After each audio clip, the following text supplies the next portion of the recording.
இப்போ உங்க வீட்ல டிவி ரிமோட் வேலை செய்யலனா நீங்க என்ன பண்ணுவீங்க? அதுல இருக்கிற பேட்டரிய அப்படியே கழட்டி குப்பையில போட்டுட்டு வந்து ஒரு புது பேட்டரி மாற்றுவீங்க, சரியா? ஆமா. வேற என்ன பண்ண முடியும்? அதுதான் வழக்கம். கரெக்ட்.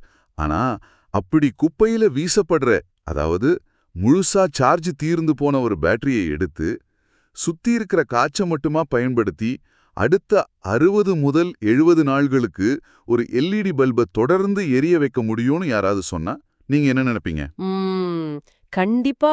இதுனா சயின்ஸ் ஃபிக்ஷன் படத்துல வர்ற மாதிரி இருக்கே. நடைமுறையில இது எப்படிங்க சாத்தியம் அப்படின்னு தான் தோணும். எனக்கும் அப்படிதான் தோணுச்சு. சோ இந்த ஒரு ஆழமான அலசலுக்கு உங்க எல்லாரையும் நான் வரவேற்கிறேன். இன்னைக்கு நாம எடுத்துக்கிட்டு இருக்கிற தலைப்பு ரொம்பவே வித்தியாசமானது. ரொம்பவே வியப்பூட்டும் ஒரு தேடல்னு கூட சொல்லலாம். ஆமா, அதாவது காற்றில் உள்ள ஆற்றலை உறிஞ்சி தீர்ந்து போன பேட்டரிகள் மூலமா மீண்டும் மின்சாரம் தயாரிக்க முடியுங்கிற ஒரு கோட்பாட்டை பத்தி தான் இன்னைக்கு நாம அலச போறோம். இப்போ இதுக்கான ஆதாரங்கள் எங்கிருந்து வந்துச்சுன்னு நம்ம சொல்லிடணும். கண்டிப்பா. இந்த தகவல்கள் எல்லாமே நீர் மருத்துவம் 942 அப்படிங்கிற ஒரு யூடியூப் தளத்துல மு இனியன் அப்புறம் அவரோட இணை கண்டுபிடிப்பாளர் எழில் இவங்களால பகிரப்பட்ட வீடியோக்கள், கையெழுத்து பிரதிகள் இதுலன்னு தான் நாம தொகுத்திருக்கோம். அவங்க இந்த தொழில்நுட்பத்தை கண்ணம்மா அறிவியல் அல்லது இம்மார்டல் பேட்டரி, அதாவது சாகா மின்கலம் அப்படின்னு சொல்றாங்க. ஆமா. ஆனா இந்த இடத்துல நாம ஒரு விஷயத்த ரொம்ப தெளிவா சொல்லிடணும் இல்லையா? ஆமா, அது ரொம்ப முக்கியம். இப்போ நாம விவாதிக்க போற இந்த தகவல்களும் இந்த தியரிகளும் பல வருஷங்களா நாம ஏத்துக்கிட்ட அடிப்படை அறிவியல் விதிகளுக்கு நேர்மாறா அல்லது முரண்படுற மாதிரி தெரியலாம். கரெக்ட். அதனால நம்ம இதை ஆதரிக்கிறோம்னு அர்த்தம் கிடையாது. நிச்சயமா கிடையாது. இந்த நிகழ்ச்சியோட நோக்கம் இந்த தொழில்நுட்பங்களை அப்படியே ஆதரிப்பதோ அல்லது இதுதான் முழுமையான அறிவியல் உண்மைன்னு முத்திர குத்துறதோ இல்ல. மாறாக வழங்கப்பட்ட ஆதாரங்கள்ல அவங்க என்ன சொல்லிருக்காங்க, அது எப்படி வேலை செய்யுதுன்னு அவங்க சொல்றாங்க அப்படிங்கறத எந்த சார்புமின்றி ஒரு நடுநிலையான பார்வையோட அப்படியே ஆராய போறோம். சூப்பர். இப்போ இது கேட்டுட்டு இருக்கிற நீங்க இது எப்படி சாத்தியம் அப்படின்னு யோசிச்சுட்டு இருந்தீங்கன்னா கவலையே படாதீங்க. நாம ஒன்னா சேர்ந்து இதை டீகோன் பண்ணுவோம். நேரா அந்த சோதனைக்கே வருவோம். அந்த பேட்டரி செட்டப். ஆமா, தீர்ந்து போன 2 1.5 வோல்ட் டியூரேசல் பேட்டரிகளை எடுத்துக்கிறாங்க. அது முற்றிலும் உபயோகமற்றது. ஆனா அதை வச்சு எப்படி 70 நாட்கள் வரைக்கும் பல்புகளை எரிய வைக்கிறாங்க. அதாவது ஏற்கனவே பிழிந்தெடுத்த எலுமிச்சை பழத்திலிருந்து மீண்டும் மீண்டும் பல நாட்களுக்கு ஜூஸ் வர்ற மாதிரி இது இருக்கு இல்லையா? நல்ல ஒரு ஒப்பீடு. இந்த சோதனையோட அடிப்படை என்னன்னா, இதுக்குள்ள புதிதா எந்த ஒரு எரிபொருளும் சேர்க்கப்படல அப்படிங்கிறது தான். ஒரு நிமிஷம், எரிபொருளே இல்லாமலா? அப்புறம் எப்படி எரியுது?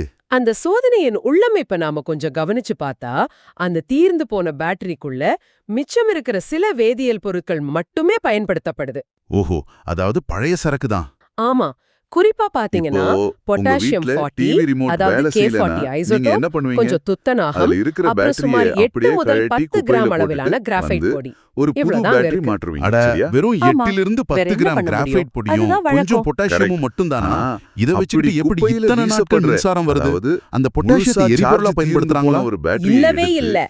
இங்க மிகவும் ஆச்சரியப்பட வைக்கும் விஷயம் என்னவென்றால், அந்த பொட்டாசியம் 40 ஒரு எரிபொருளா செயற்படல. வழக்கமா அணு உலைகள்ல யுரேனியம் மாதிரியான பொருட்களை எரிபொருளா பயன்படுத்தி அதை பிளந்த ஆற்றலை சயின்ஸ் ஃபிக்ஷன் படத்துல வர மாதிரி இருக்கே. அந்த பொட்டாசியம் ஐசோடோப் எப்படிங்க சாத்தியம் அப்படின்னு தான் தோணும். அல்லது ஒரு தூண்டுகோலாக மட்டுமே செயல்படுதுன்னு ஆதாரங்கள் சொல்லுது. தூண்டுகோல்னா எல்லாரையும் நான் வரவேற்கிறேன். ஒரு தீக்குச்சியை உணரும்போது அந்த உராய்வு ஒரு நெருப்பு உருவாக்குது இல்லையா? அந்த மாதிரி ஒரு தூண்டுதல். ஒரு தேடல் அப்படி சொல்லலாம். ஆனா இத புரிஞ்சுக்க நாம நியூக்ளியர் ஆற்றலை உறிஞ்சி தீர்ந்து போன பேட்டரிகள் மூலமா மீண்டும் மின்சாரம் தயாரிக்க முடியுங்கிற ஒரு நாலு அடிப்படை விசைகள்ல ஒண்ணா அலசப்போம். கரெக்ட். இப்போ இதுக்கான ஆதாரங்கள் எங்கிருந்து வந்துச்சுன்னு நம்ம சொல்லிடலாம். கண்டிப்பா. அப்புறம் இந்த தகவல்கள் எல்லாமே நீர் மருத்துவம் 942 அப்படிங்கிற ஒரு யூடியூப் தளத்துல அது பயங்கரமான வெப்பத்தையும் வெளியிடும். அவரோட இணை கண்டுபிடிப்பாளர் இவங்களால பகிரப்பட்ட வீடியோக்கள், கையெழுத்து பிரதிகள் இதுல இருந்து தான் நாம தொகுத்திருக்கோம். அப்படிங்கிறது ரொம்ப மெதுவானது. இந்த தொழில் ஒரு மரம் வயசாகி அதுல இருக்கிற இலைகள் அல்லது இயற்கையா உதிர்ந்து விழும் இல்லையா? அதாவது சாகா மின்கலம் அப்படின்னு சொல்றாங்க. அதேதான். ஆனா இந்த இடத்துல நாம ஒரு விஷயத்தை ரொம்ப தெளிவா சொல்லிருக்கோம். மெதுவா ஏற்படுத்துற ஒரு இப்போ நாம விவாதிக்க போற இந்த தகவல்களும் அடிப்படைகளும் இயங்குறதால பல வருஷங்களா நாம ஏத்துக்கிட்ட அடிப்படை அறிவியல் விதிகளுக்கு நேர்மாறா அல்லது முரண்படுற மாதிரி ஆனா தெரியல. இத கொஞ்சம் விரிவாக அதனால நம்ம இத ஆதரிக்கிறோம்னா பெரிய சந்தேகம் வருது. நிச்சயமா இந்த கிடையாது. பழைய இந்த எலக்ட்ரிக்கல் விதிகளை நிகழ்ச்சியோட எடுத்துட்டா நோக்கம் ரெண்டு இந்த பேட்டரியோட பாசிட்டிவ் தொழில்நுட்பங்களை நெகட்டிவ் முனைகளை அப்படியே ஒரு செப்பு கம்பியால நேரடியாக அல்லது இணைச்சா இதுதான் என்ன முழுமையான நடக்கும்? அறிவியல் உண்மைன்னு முட்டாயிடுறதோ ஆமா. இல்லை. நான் சின்ன வயசுல அப்படி செஞ்சு பார்த்து வழங்கப்பட்ட ஆதாரங்கள்ல பேட்டரி அவங்க பயங்கரமா என்ன சூடாகி சொல்லிருக்காங்க, கம்பி உருகிருக்கு. அது எப்படி வேலை அப்படி செய்யுதுன்னு அவங்க இருக்கும்போது சொல்றாங்க இந்த சோதனையில அப்படிங்கறத பேட்டரிகளை எந்த அப்படி இணைச்ச சார்புமின்றி ஒரு பிறகு நடுநிலையான எப்படி பார்வையோட கொஞ்சம் கூட அப்படியே வெப்பம் ஆராயப்படும். உருவாகல. சூப்பர். வெப்பம் உருவாகலன்னா அந்த ஆற்றல் எங்கே போய் சாத்தியம் அப்படின்னு இது யோசிச்சுட்டு ரொம்ப இருந்தீங்கன்னா முக்கியமான கவலையப்படாதீங்க. நம்ம எந்த ஒன்னா ஒரு சேர்ந்து இதை இயற்பியலாளரையும் நேரா அந்த சோதனைக்கே யோசிக்க வருவோம். வைக்கும் புள்ளி இதுதான். அந்த பேட்டரி அவங்க ஆதாரங்கள்ல இதற்கான தீர்ந்து காரணத்தை போன 1.5 வோல்ட் டியூரேசல் பேட்டரிகளை அதாவது எடுத்துக்கிறாங்க. அது வெப்பமில்லா முற்றிலும் உபயோகமற்றது. ஆற்றல் அப்படின்னு ஆனா அதை விளக்குறாங்க. வச்சு எப்படி 70 நாட்கள் வரைக்கும் பல்புகளை எரிய வைக்கிறாங்க? அதாவது சாதாரணமா ஏற்கனவே ஒரு கம்பி பிழிந்தெடுத்த வழியா எலுமிச்சை பழத்துல இருந்து எலக்ட்ரான்கள் மீண்டும் வேகமா மீண்டும் பல ஓடும்போது நாட்களுக்கு ஜூஸ் வர்ற மாதிரி இது இருக்கு இல்லையா? நல்ல ஒரு ஒப்பீடு. அந்த உராய்வுனால தான் சோதனையோட வெப்பம் அடிப்படை உண்டாகும். என்னன்னா, இதைத்தான் நம்ம ஜூல் ஹீட்டிங்னு சொல்றோம். எந்த ஒரு எரிபொருளும் சேர்க்கப்படல. ஆனா இவங்களோட அமைப்புல அந்த எரிபொருளே தூய இல்லாமலா? கிராஃபைட் தளம் அப்புறம் ஒரு எப்படி எரியுது? சூப்பர் கண்டக்டரா செயல்படுறத நாம முன்வைக்க கவனிச்சு பார்த்தா அது உராய்வை தடுக்குது. ஒரு நிமிஷம். மிச்சம் சூப்பர் இருக்கிற சில கண்டக்டர்னா வேதியியல் பொருட்கள் எலக்ட்ரான்கள் மட்டுமே எந்த தடையும் பயன்படுத்தப்படலாம். இல்லாம பயணிக்கிற ஒரு பாதை. இதை நான் எப்படி புரிஞ்சுக்கலாம்? குறிப்பா இப்போ பாத்தீங்கன்னா குண்டும் குழியுமான ஒரு potassium மண் ரோட்ல காரை அதாவது வேகமா K40 ஓட்டும்போது isotopes, டயர் கொஞ்சம் பயங்கரமா துத்தநாகம், சூடாகும்.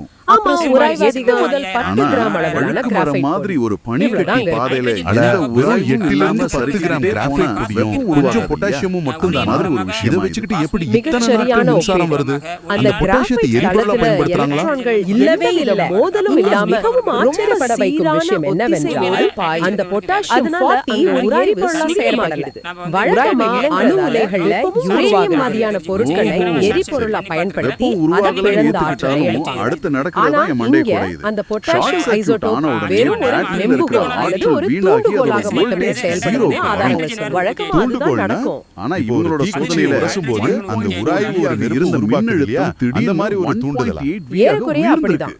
ஆனா இத புரிஞ்சுக்க நாம இல்லாத ஒரு ஆற்றல் நியூக்ளியர் எங்கிருந்து உள்ளே வந்துச்சு? அதாவது இங்கதான் அவங்க குவாண்டம் ஆண்டனா அப்படிங்கிற ஒரு புதிய தத்துவத்தை அந்த 4 அறிமுகப்படுத்துறாங்க. அடிப்படை விசைகள்ல ஒண்ணா? பேட்டரிகளை நாம Correct. செப்பு கம்பியால இயற்கையில இணைக்கும் போது ஈர்ப்பு அது விசை, ஒரு மூடிய மின்காந்த சுற்றாக விசை, மாறி அணுக்கரு ஆற்றலை வன்விசை, வீணாக்குவதற்கு அப்புறம் பதிலா அணுக்கரு அது ஒரு மின்விசைன்னு திறந்த 4 இருக்கு. பாலமாக அணு செயல்படுதுன்னு உலைகள்ல சொல்றாங்க. நாம பயன்படுத்துறது திறந்த பாலமா? Strong force. அப்படின்னா அது பயங்கரமான quantum open வெப்பத்தையும் circuitனு வெளியிடும். சொல்றாங்களே. அது ஒரு அதான். பெரிய ஆமா, பாறையை டைனமைட் வச்சு அதேதான். தகர்க்கிற அது மாதிரி ஒரு எப்படி? விஷயம் ஏதோ சரியா? உறிஞ்சுது. ஆமா. வளிமண்டலத்துல ஆனா இந்த அதாவது weak நம்ம force சுத்தி இருக்கிற அப்படிங்கிறது காற்றுல ரொம்ப மெதுவானது. இயல்பாவே இப்போ ஒரு கோடிக்கணக்கான மரம் நைட்ரஜன் வயசாகி புரோட்டீன் அணுக்கள் அதுல இருக்கிற இருக்கு. இலைகள் காத்துல இயற்கையா நைட்ரஜன் உதிர்ந்து விழும் இருக்கு. இல்லையா? இவங்க உருவாக்குன அந்த ரொம்ப பேட்டரி அமைதியான ஒரு அமைப்பு ப்ராசஸ். ஒரு அதேதான். ரேடியோ ஆண்டனா இயற்கையான கதிரியக்க சிதைவை அதே அதாவது மாதிரி பீட்டா காற்றில் உள்ள டிகேவை நைட்ரஜன் மெதுவா 14 ஏற்படுத்துற அணுக்களின் ஒரு விசை தான் இது. இந்த பேட்டரிக்குள்ள வீக் இருக்கிற ஃபோர்ஸ் அடிப்படையாக கார்பன் கொண்டு 14 இயங்குறதால தான் இத Wow. அப்ளைடு அப்போ குவாண்டம் காத்துல தொழில்நுட்பம்னு இருந்தே அவங்க charge சொல்றாங்க. ஆமா. சரி. இதன் இதெல்லாம் மூலமா கேட்க நல்லா இருக்கு. வெற்றிடத்திலிருந்து ஆனா இத கொஞ்சம் விரிவாக காற்றிலிருந்தும் பார்ப்போம். புதிய இங்க ஆற்றலை எனக்கு ஒரு அது பெரிய தானாகவே சந்தேகம் வருது. உள்வாங்குது. நீங்க அதனால பழைய தான் எலக்ட்ரிக்கல் விதிகளை எடுத்துக்கிட்டா 1.4 வோல்ட்டா ரெண்டு இருந்த பேட்டரியோட voltage பாசிட்டிவ் நெகட்டிவ் காற்றிலிருந்து முனைகளை ஒரு செப்பு உறிஞ்சப்பட்ட கம்பியால கூடுதல் நேரடியாக ஒத்ததிர்வு இணைச்சா விசை என்ன இணைந்து நடக்கும்? அது ஷார்ட் சர்க்யூட் ஆயிடும் ஆமா. உயர்ந்திருக்கு. இது கொஞ்சம் நான் சின்ன நம்ப வயசுல அப்படி முடியாத செஞ்சு அளவுக்கு ஆச்சரியமா பார்த்து இருக்கு. பேட்டரி சுத்தி பயங்கரமா இருக்கிற சூடாகி காத்துல கம்பி ஆற்றல் உருகி இழுக்குதுன்னா, இருக்கு. அது அப்படி மட்டும் இல்லாம இருக்கும்போது இந்த இதுல சோதனையில இன்னொரு சுவாரஸ்யமும் பேட்டரிகளை அப்படி இருக்கு. இணைச்ச பிறகு ஆரம்பத்துல எப்படி ஒரு கொஞ்சம் கூட பேட்டரியில வெப்பம் 1 உருவாகல. வோல்ட்டும் வெப்பம் இன்னொன்னுல உருவாகலன்னா 0.4 அந்த ஆற்றல் எங்கே வோல்ட்டும் போச்சு? இருந்திருக்கு. ரெண்டும் சமமா இல்லமான கேள்வி. ஓ, எந்த ரெண்டும் ஒரு வேற வேற வோல்டேஜ்ல இயற்பியலாளரையும் இருந்ததா? கொஞ்சம் யோசிக்க ஆனா வைக்கும் புள்ளி கம்பியால இதுதான். இணைச்ச உடனே அவங்க ரெண்டுமே ஆதாரங்கள்ல தலா இதற்கான 900 காரணத்தை மில்லி வோல்ட்டின 0 ரொம்ப ஜூல் துல்லியமா heating, ஒரு சமநிலையை அதாவது அடைஞ்சிருக்கு. வெப்பமில்லா இதுக்கு ஆற்றல் குவாண்டம் அப்படின்னு இயற்பியல்ல ஜீரோ ஜூல் ஒப்பீட்டு ஹீட்டிங் சமநிலை அது எப்படி நடக்கும்? ஒத்ததிர்வு, அதாவது சாதாரணமா resonant ஒரு கம்பி equilibrium வழியா அப்படின்னு எலக்ட்ரான்கள் பெயர். வேகமா அட, ஓடும்போது இது எப்படி நடக்குது? ஒன்னோட ஒண்ணு எனக்கு ஒரு முட்டி உதாரணம் சொல்ல மோதிக்கிட்டு முடியுமா? போகும். அந்த உராய்வுனால தான் tuning வெப்பம் fork உண்டாகும். எடுத்துக்கோங்க. இதைத்தான் நம்ம ஒண்ணு ஜூல் மட்டும் ஹீட்டிங்னு தட்டி சொல்றோம். விட்டுட்டு இன்னொன்னு அது பக்கத்துல கொண்டு ஆனா போனா என்ன இவங்களோட ஆகும்? அமைப்புல தட்டப்படாத அந்த அந்த ரெண்டாவது தூய டியூனிங் கிராஃபைட் ஃபோர்க்கும் தளம் அதே ஒரு அதிர்வெண்ல தானா சூப்பர் அதிர்வடைய கண்டக்டரா தொடங்கும். செயல்படுதுன்னு அவங்க அதே முன்வைக்கிறாங்க. மாதிரி இந்த அது கிராஃபைட் உராய்வை ரெண்டு தடுக்குது. பேட்டரிகளையும் ஒரு ஒரே நிமிஷம். குவாண்டம் சூப்பர் தளத்துக்குள்ள கொண்டு கண்டக்டர்னா வந்து எலக்ட்ரான்கள் ஆற்றலை எந்த ரெண்டுக்கும் தடையும் சமமாக இல்லாம பகிர்ந்தளிக்குது. பயணிக்கிற ஒரு ரொம்ப பாதையா? புதுசா இதை இருக்கு நான் எப்படி இந்த புரிஞ்சுக்கலாம்? concept.